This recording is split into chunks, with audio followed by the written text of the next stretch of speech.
Imagine your roommate has left their dirty dishes in the sink. Oh, no. Yeah, again.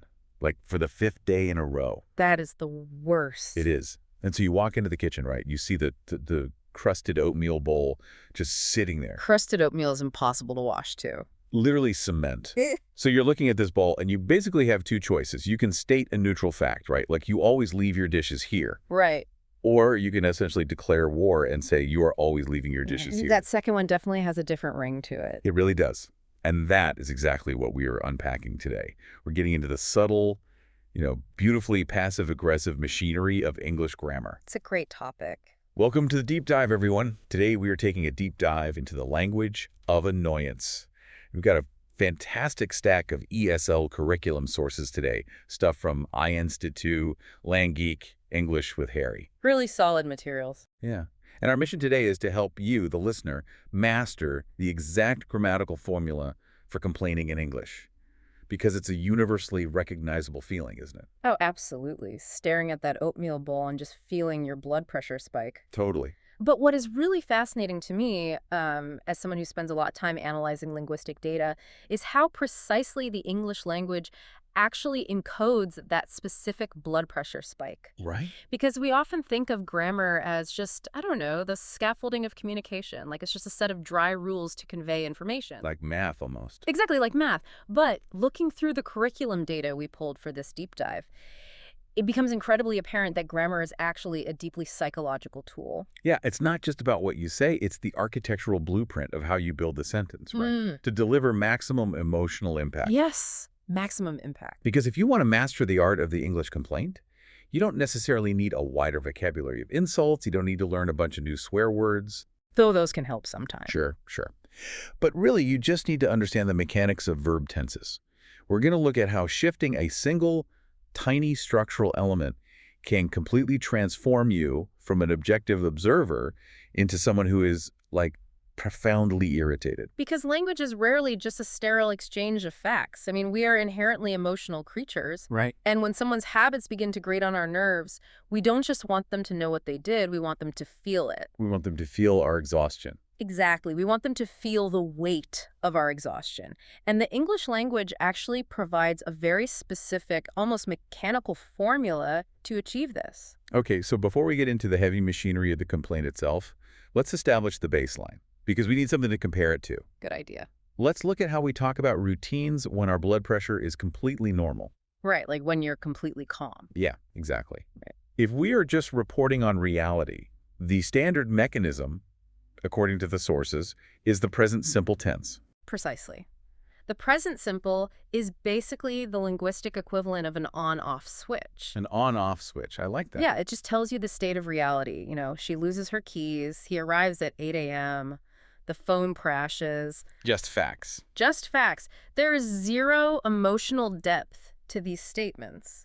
The speaker is just acting as a detached observer, delivering data points without any personal judgment attached to the event. Right. It's almost like a thermostat just reading the room temperature. Exactly. It doesn't care if it's 72 degrees or 95 degrees. It's not mad about the heat. It just displays the number. That's a great way to put it. So if I say, my coworker always taps his pen, I am really just giving you a schedule of events. Exactly. You are documenting the frequency of an action. The inclusion of the word always in the present simple, like he always taps his pen, it just quantifies the routine. Okay. It just means 100% of the time in a given context, this action occurs. It's a closed, complete thought. So it's neutral. But, and here's the shift, if I walk into the office and I sit down and I hear that tap, tap, tap, and I turn to my other colleague and I whisper, like he is always tapping his pen. Yeah. The entire atmosphere of that sentence changes. It feels completely different. And the curriculum sources point out that this is the core structure for irritation. It is. It's the present continuous tense paired with an adverb like always. So you shift from the neutral he always taps to he is always tapping. And that is exactly where the linguistic on-off switch turns into something entirely different. But wait. Let me push back on this for a second. Let me challenge the premise here. Go for it. Is it really the grammar doing the complaining? What do you mean? Because, okay, if I look at my partner and I say, you are always bringing me coffee in bed, and I say with a huge smile, that is a massive compliment, right? Right. But it uses the exact same grammatical structure. It's present continuous with always. So isn't the grammar actually irrelevant here? Isn't it just like 100% the tone of voice and the context doing all the heavy lifting? That is a fantastic point, Mhm. really. But it actually highlights exactly why the grammar is so vital. Okay, how so? You're right that tone and context matter, obviously, but the grammatical structure acts as an amplifier. An amplifier. Yes, it magnifies whatever emotion is present by creating a sense of inescapable continuity. Inescapable continuity. Okay, you're going to have to break that down for me. Well, to understand why it works, you have to look at the psychological mechanics of the present continuous itself. Okay, let's look under the hood. What is the present continuous actually doing mechanically? So, in standard English pragmatics, the present continuous, which is using the am, is, or are, auxiliary verb, plus an ing action verb. Right, like I am speaking. Exactly. I'm speaking, it is raining, the dog is barking. It's basically a container meant for fleeting, temporary moments. Temporary. Oh, Yes. It implies an action that has started, is currently in progress, and will eventually stop. It is inherently temporary. so it's like an engine that is currently running, but eventually someone is going to turn the key and shut it off. Exactly. It's burning fuel right now, but it's not a permanent state of the universe. The dog will eventually stop barking. Right. But now, look at the adverbs we are injecting into this temporary container. Words like always, constantly, forever. Okay. These words represent infinity. They represent an unending, permanent loop. Oh. Oh, I see where this is going. Right. When you force an infinite concept like always into a temporary grammatical container like the present continuous, To break the system. exactly, you create a psychological clash. It's a total paradox. Wow. You are essentially telling the listener's brain, this action is happening right now in this immediate moment, and this immediate moment is never, ever going to end.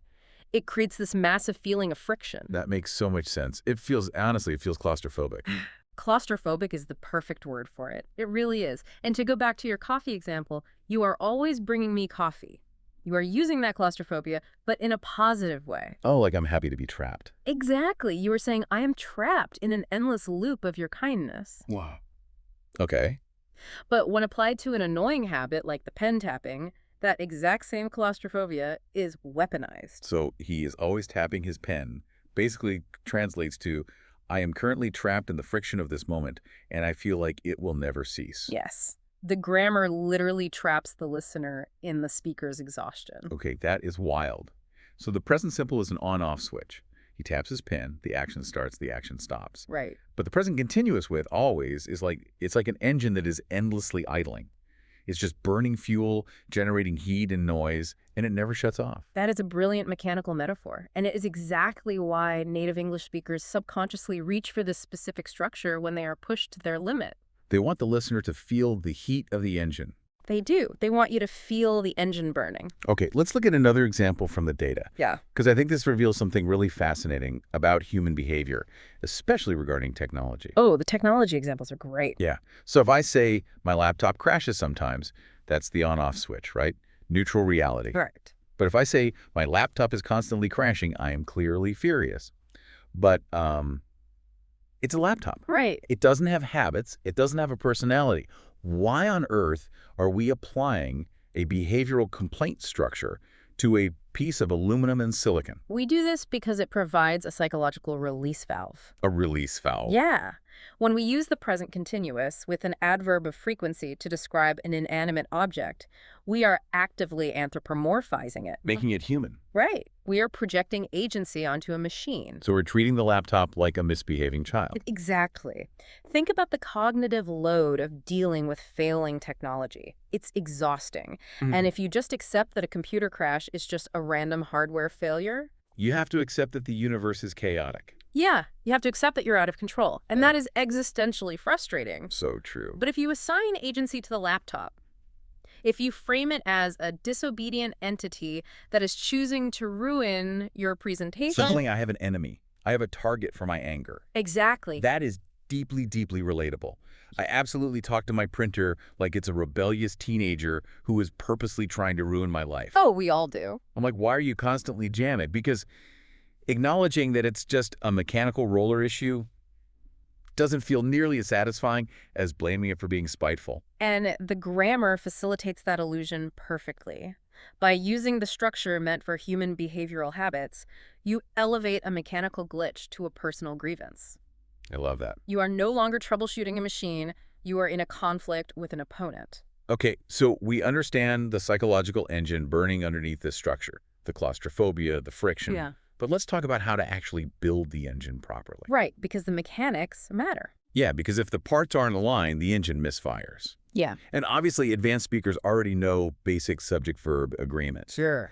We aren't going to sit here and drill that I goes with am and they goes with are. No, that's beginner stuff. Right. What we need to look at is the precise syntax, specifically where we place the adverb to maximize that feeling of being trapped.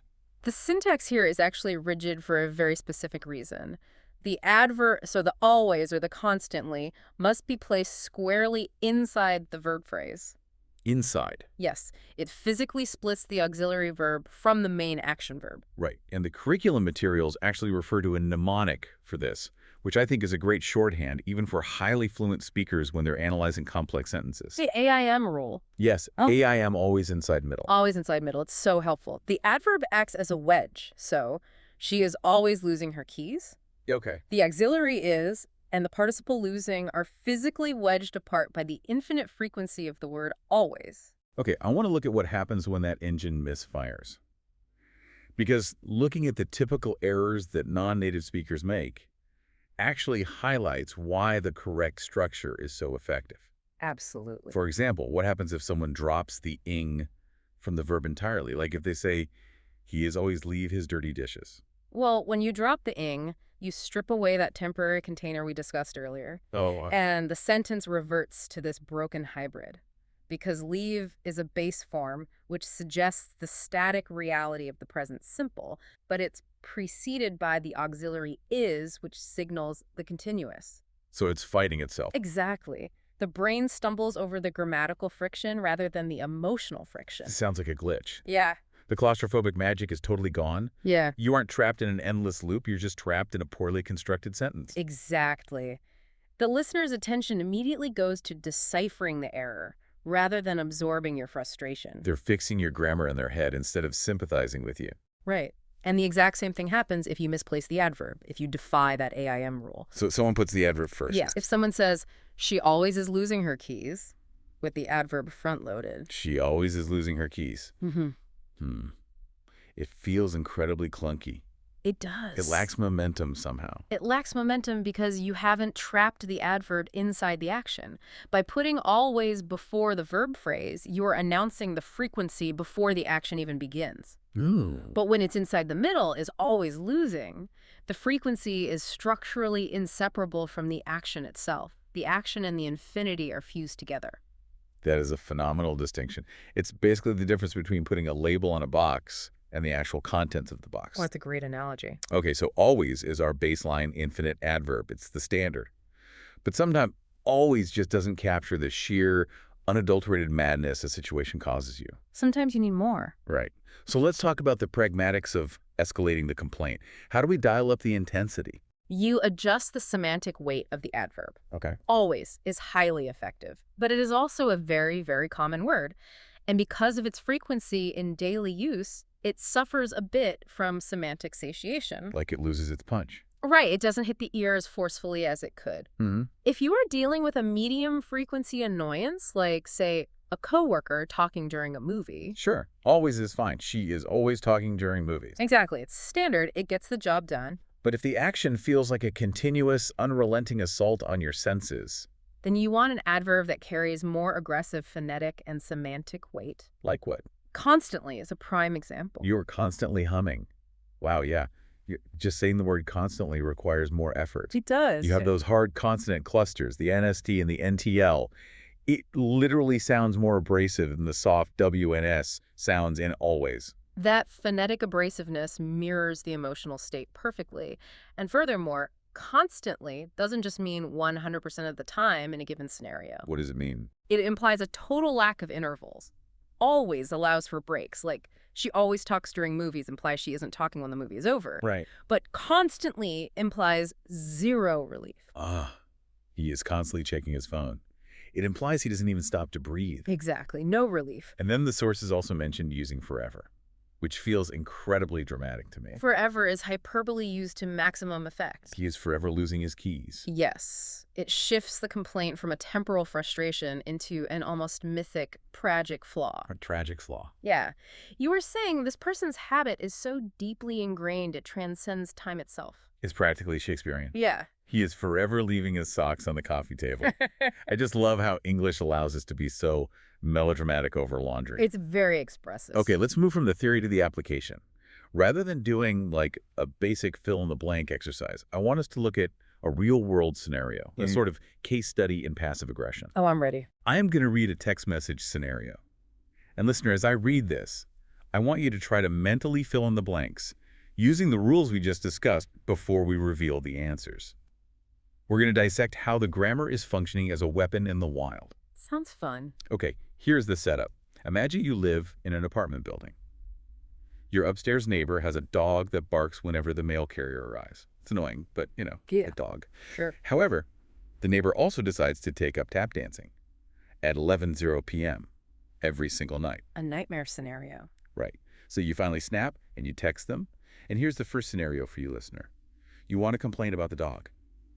The verb is bark. How do you build that complaint using always? Think about the AIM rule. Okay, got it. The text says, hey, I know the floors are thin, but your dog is always barking in the morning. Perfect. It's always barking. The adverb is trapped right in the middle. Right. Now, for the second scenario, you want to address the tap dancing, but you want to frame it as a negative wish. The verb phrase is tap dancing, and you want to use constantly. Listener, how do you build that into a wish? This one is tricky. Let's see. Also, I wish you weren't constantly tap dancing at midnight. Let's break that down because there are layers of grammatical strategy happening here. That sentence is a masterclass in layered linguistic framing. You are dealing with the negative complaint structure, but merged with the subjunctive mood. Right, because I didn't say you are constantly tap dancing. That would be too direct. I framed it as a wish. I wish you weren't. Yes, and by using I wish, you are attempting to soften the blow. You are framing the complaint not as a direct attack on their character, but as a personal desire for a different reality. It sounds so polite. It does. However, the core machinery of the complaint, that present continuous engine, is still completely intact. It's just shifted into the subjunctive past to indicate the hypothetical nature of the wish. We weren't constantly tap dancing? And the AIM rule is still holding the structure together, isn't it? Exactly. Constantly is trapped perfectly between the auxiliary weren't and the action tap dancing. Always inside middle. Yes. The structural integrity holds completely. What makes it so effective is the contrast. The contrast between the politeness and the grammar. Right. You start with a polite hypothetical, I wish you weren't, but the payload you deliver is the claustrophobic, infinite annoyance of constantly tap dancing. It's essentially a velvet glove wrapped around a grammatical iron fist. A velvet glove wrapped around an iron fist. I absolutely love that. Okay, and then the text message ends with the ultimate escalation.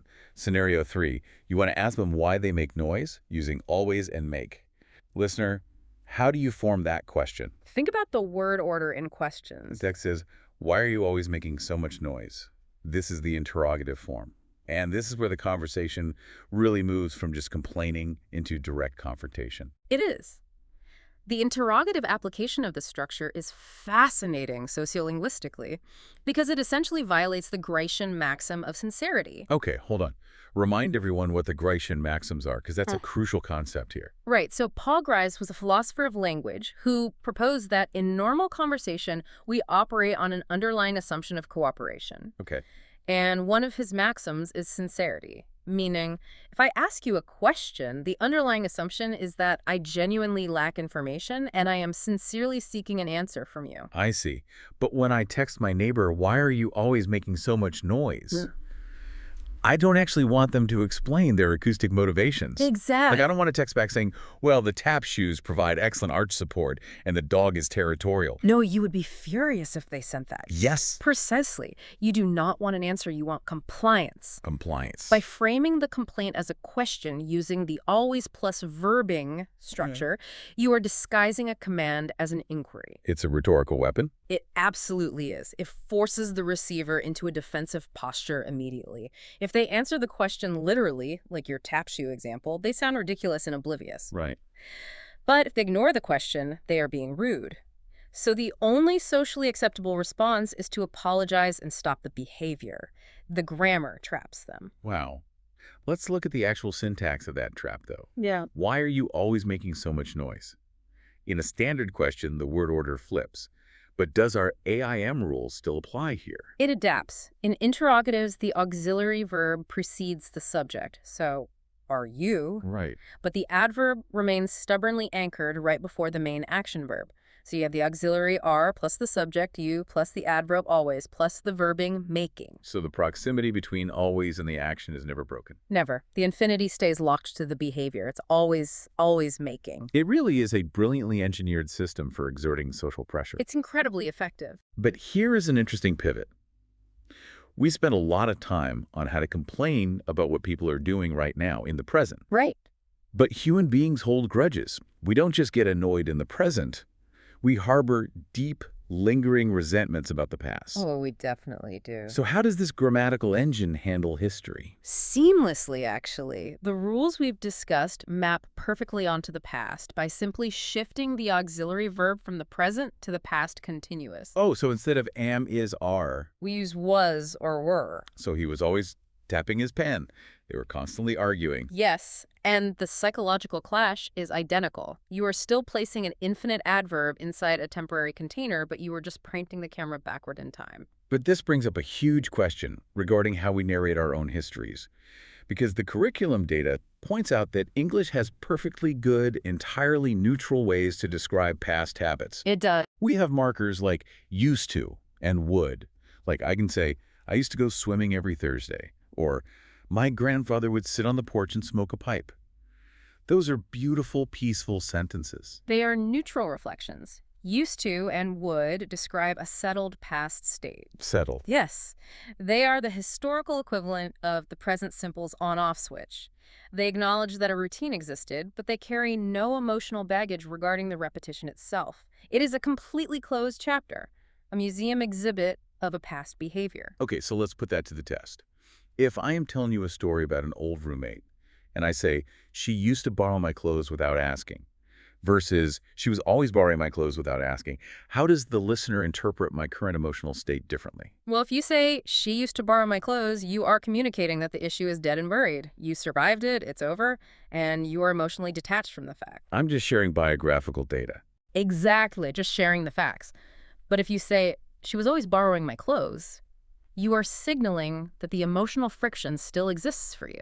Like, I'm getting mad just thinking about it. Yes. Yep. The engine is still idling in your memory. You want the listener to feel the annoyance you felt back then, right now. Wow. You are literally keeping the ghost of the annoyance alive through the syntax. That's a great way to put it. And there is another layer to this past tense resentment that one of the sources brought up, which I found deeply, deeply insightful regarding interpersonal conflict. It's what we might call the keep factor. Ah, yes, the verb keep. Right. The verb keep followed by a gerund, an ing verb. Yes. Because instead of using the continuous tenses with always, you can swap the structure entirely to use keep. So instead of he was always accusing me, you say he kept accusing me of things. Right. What is the semantic difference there? Because to me, just hearing it, he kept accusing me, feels even heavier, almost darker than he was always accusing me. It feels darker because it introduces a brand new concept. Yeah. Resistance. Resistance. The verb keep, when applied to an ongoing action, implies persistence in the face of an obstacle. Persistence in the face of an obstacle. Okay, expand on that. What does that look like? Think about the physical definition of keeping something going. Right. If you keep a fire going, you are actively working against the natural tendency of the fire to burn out. Because the fire wants to die. Exactly. You are applying effort against resistance. So when you apply this to human behavior, he kept accusing me, the implied obstacle is your objection.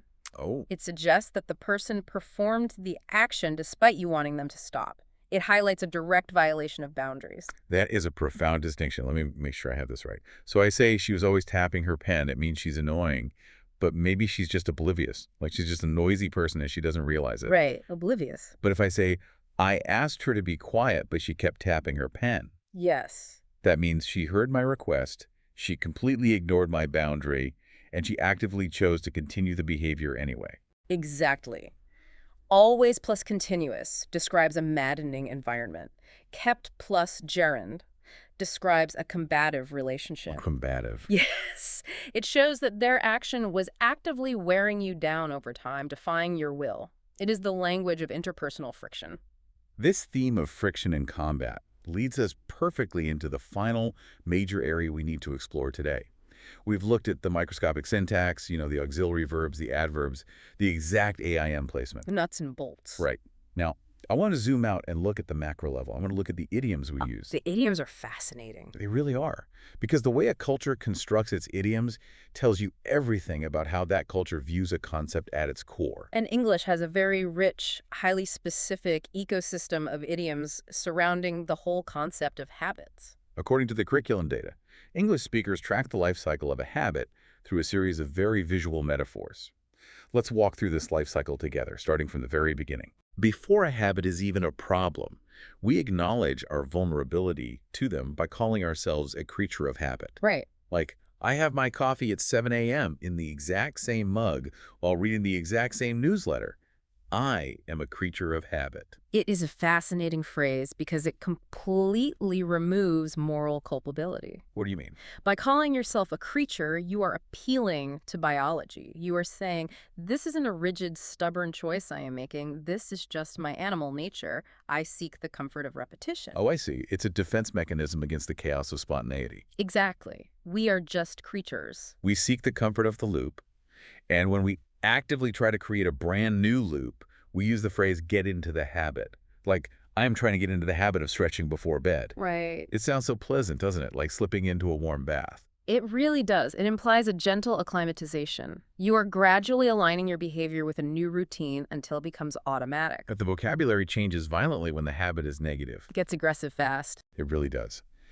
When we notice a bad habit forming, the primary idiom is to nip it in the bud. Like a mother notices her son is starting to sleep through his alarm, so she buys him a louder one to nip it in the bud. Right. This is a botanical metaphor, right? Yes, drawn directly from horticulture.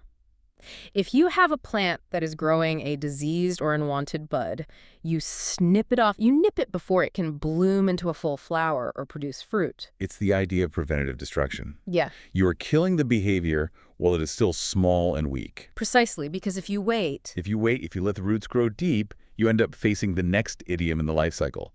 Old habits die hard. yes. I've been biting my nails for 20 years. Old habits die hard. Notice the shift in the metaphor there. We have moved from botany to mortality. Mortality, wow. Die hard implies a protracted, agonizing struggle. The habit is no longer a fragile mud. It is a mature entity fighting for its own survival. That is so dark. It is. It implies the habit has its own life force, completely separate from the host. That is terrifying. We are conceptualizing our own behaviors as parasites that refuse to die. And that conceptualization dictates the final idiom in the sequence. When you finally decide you absolutely must end this deeply rooted behavior, what do? Right. You don't gently release the habit. You don't walk away from it. You kick the habit. Kick the habit. It literally requires physical violence. It requires an aggressive, forceful severing. Yeah. If old habits die hard, you cannot be gentle with them. You have to employ combat. When you string all of these idioms together, it paints an incredibly combative picture of human psychology. It really does. We don't just do things. We cultivate behaviors, we prune them, and when they get out of control, we go to war with them. Our relationship with our own repetitive actions is viewed as a literal battle for control of the self. It absolutely is. And this actually brings us full circle back to the grammar of annoyance. Oh, how so? Well, if we view our own habits as living adversaries that we must battle, it is no wonder we view other people's habits as active assaults on our sanity. Ooh. Yes. If my own habit of biting my nails is an enemy I have to kick, then my roommate's habit of leaving dishes in the sink isn't just an oversight. Right. It's an invasion, and I have to arm myself grammatically to fight back. The language is fully armed for conflict. The present continuous with an infinite adverb isn't just a sentence. It's a defensive maneuver against the perceived invasion of someone else's routine. Okay, let's take a breath and synthesize everything we've uncovered today.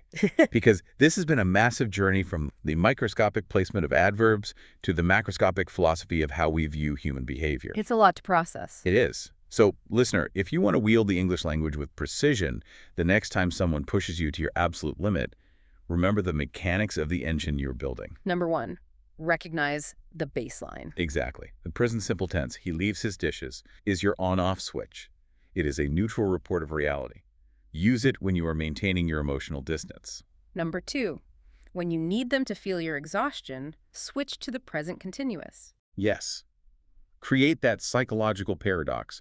Force the infinite concept of always or constantly into the temporary container of the ing verb. Build an engine that idles relentlessly. He is always leaving his dishes. Number three, respect the syntax. AIM. Always inside middle. Trap the adverb between the auxiliary verb and the action verb. Don't let the momentum bleed out by placing it at the front of the sentence. Number four, know your arsenal. You can dial up the friction by swapping always for the abrasive constantly or the superdramatic forever. You can turn a complaint into a rhetorical weapon by framing it as a question. Why are you constantly doing this? You can hold a grudge by shifting to the past continuous or highlight boundary violations with the keep plus gerund structure. And finally, remember that English conceptualizes habits as living things. We nip them, they die hard, and we kick them. It is an incredibly robust, psychologically nuanced system for navigating the friction of living around other human beings. It really is. But before we sign off, there is one final lingering thought I want to leave you with, listener. A bit of philosophical pushback on everything we've discussed. Oh, I like a good pushback. Because we've talked entirely about how to use this grammar to accurately express how annoying someone else is being. But let's look in the mirror for a second. Okay. When you use this structure, when you declare with absolute certainty that your coworker is constantly humming or your partner is always forgetting to take out the trash, Yeah, are you actually describing objective reality? that is the ultimate question of pragmatics right there. Because always means 100% of the time. Constantly means without a single second of relief. Right. So are they really doing it constantly or are they doing it occasionally? But your personal threshold for irritation has shrunk so dramatically that it just feels infinite. Wow. Yeah, the grammar is designed to express your internal feeling of being trapped. But feelings are not facts. The structure is so powerful precisely because it elevates subjective frustration to the status of an absolute infinite truth. So the next time you find yourself screaming, "You are always doing that," pause and ask yourself, are they really always doing it? Or is the grammar just exposing your own lack of patience? It's a tough pill to swallow. Are you describing their habit? Or are you just revealing that you've lost the battle with your own tolerance? That is a great question. That is something to mull over the next time you catch yourself using the present continuous. Thank you so much for joining us on this deep dive. It's been great. We encourage you to listen closely to the conversations around you this week. Pay attention to the subtle shifts in tense. Catch who is operating the neutral on-off switch and who is secretly firing up the psychological engine of the present continuous to vent their frustrations. Keep exploring the hidden machinery of the language, and we will catch you on the next deep dive.